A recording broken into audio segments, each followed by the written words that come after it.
Okay, quick about me. I'm a career photographer. I choose to live a fluid life, and it's on my own terms. I also see the world in silver linings.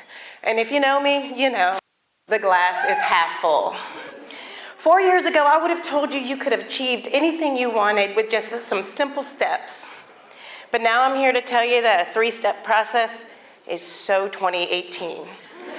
And I got burned by my own stubbornness. It all started when I decided to launch a creative business community called Thrive. I was going to be the fearless fire starter, fanning other people's flames. I was a full-on fake it till you make it, just to prove a naysayer wrong. One questioning, why would you be doing something new when you're already doing something great? This ended up being the hardest time I've ever worked in my entire life.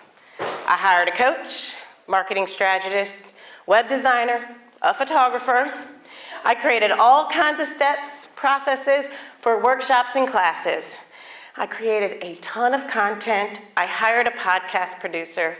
I wrote blogs, and I went live weekly.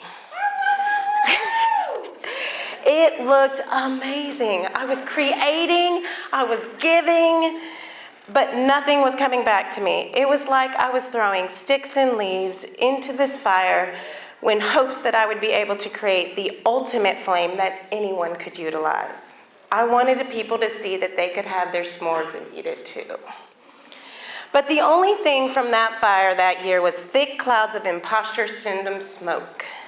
It was so obvious I was trying to cultivate this fire all wrong. I couldn't see that all I needed to do was to simply pivot to the other side of the fire. I needed a change of perspective. Like I told you before, I am stubborn. I wanted to prove that naysayer wrong. And if I'm completely honest, that naysayer was me. I kept throwing all things on the fire, and the smoke just kept multiplying. Resources were running out.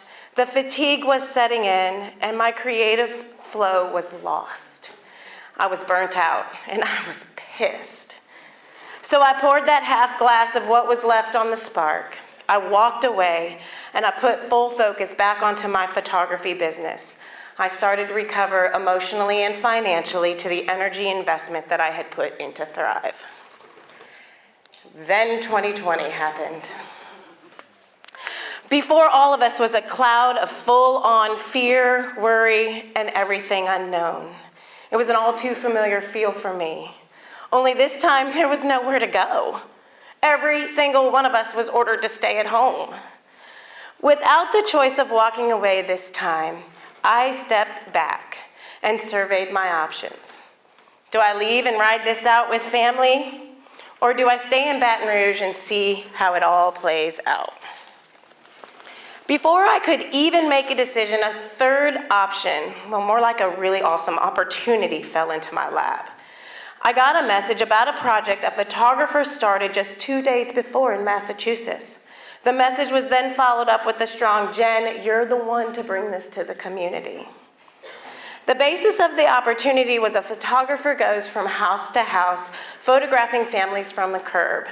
And instead of paying the photographer, the ask was that families that were getting photographed to pay it forward to local businesses and charities of their choice.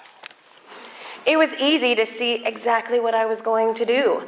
Pivot away from that fear-filled fire and start fanning the flame that became the Front Porch Project.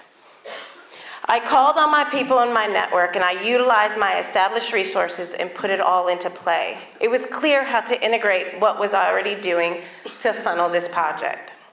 The project and its mission spread quickly, and it wasn't just families wanting to support, it was other photographers, the business owners. We needed to pivot. We needed to take care of our sanity, and the project had the strength to do it for all of us. I photographed about 900 families and about 300 businesses that year, which, to put it in perspective, that's more than I photographed in 8 years of my career.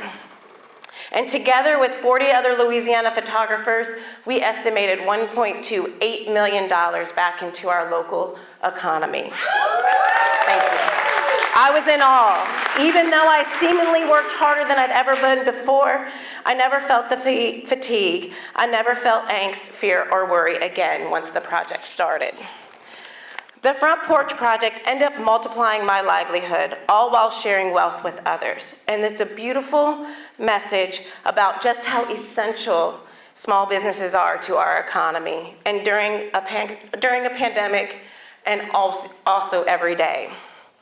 It was the most amazing grassroots buy local campaign that I had ever been a part of, and there was this beautiful dance between flames, and we were embracing the moment, enjoying our s'mores. My 2018 experience showed me how crucial it was to step back and pivot, and clearly understand what it is that we were needing. I call 2020 the most craptastic time of my life, because even though I was having the best year of my career, I was well aware of trials and struggles happening in our community. I was photographing people who needed this project mission as much as I do. Man, do I love a good silver lining. Not only did saying yes to the Porch Project give me an amazing project to focus on in 2020, I ended up bringing it back full circle to my original mission at Thrive, and rekindling a fire from a different approach. And I'm grateful to say I am enjoying the sweet, savory joys of stepping back into being a creative cultivator. Thank you, Kristen.